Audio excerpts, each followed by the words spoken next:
नमस्ते दा है। ल गाइस बाटोमा रोड सर्भिस आएको भाइहरूलाई बिजोग भएछ हो फोन गरेको सबै दसैँमा खुसी मनाउँछ है हामी त यस्तो सेवा गर्दै बस्ने हो। हजुर हो नि दाइ, सेवा गर्दै सबैलाई नमस्कार है। दसैँको धेरै धेरै शुभकामना है। हामी चाहिँ यहाँ गाडी बिग्रेर बसिरहेछौँ, तर अब दाजु आइदिनु भयो, आइदिनु भयो, धेरै धेरै अब धन्यवाद दालाई पनि। भइहाल्छ। अब आएर गरिदिँदैछु है। हो नि, पाइप खुलेको रहेछ हो, उहाँहरूलाई याद भएन रहेछ। कुलेन्ट डल्लै बाहिर गएछ, फेरि पानी हालेर चाहिँ स्टार्ट गर्नु भएको रहेछ, हिट गएछ। र मैले यो ड्रेन गर्दैछु यो पाइप खोलेर हो। हेर्नुहोस् पाइप यो मुनिको, यसको फेरि कल हुँदैन हो, यस्तो बिजोग छ कि यो मुनि खोलेर। अब हेरौँ, कुलेनहरू ल्याएको छु स्कुटीमा हो, यहाँ छ कुलेनहरू।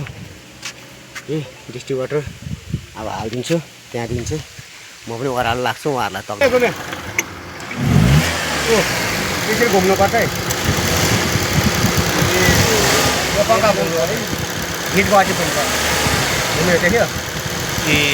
यो पङ्खा घुम्यो भने चाहिँ पानी चिसो हुने हो, पङ्खा घुमेन भने चाहिँ चिसो हुँदैन।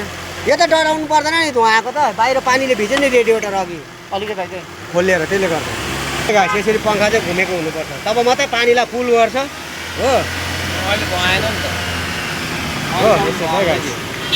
लोकेसन कहाँ भन्नुहुन्छ भने 8 नम्बर हो यो, माथि पेसोक उकालो चाहिँ यी भाइहरूको गाडी होइन भाइ, दुःखको हेभी पाइदिएको। यो त हामीले त के सोचिरहेको थियौँ अन्त भरे के भयो के भयो त्यस्तो हुन्छ। केही त भएको थिएन तपाईँले। अवस्थामा त्यो पाइप मात्रै जर्किन भएर क्लेम राम्रो लागेको थिएन। ल पहिला बनाएको ग्यारेजको लागि चाहिँ हल्का भाइ तैँले के क्लेम किन लाएनस्? मिस्त्रीले त गर्दैन, हेल्परहरूले गर्छ त्यस्तो गल्ती।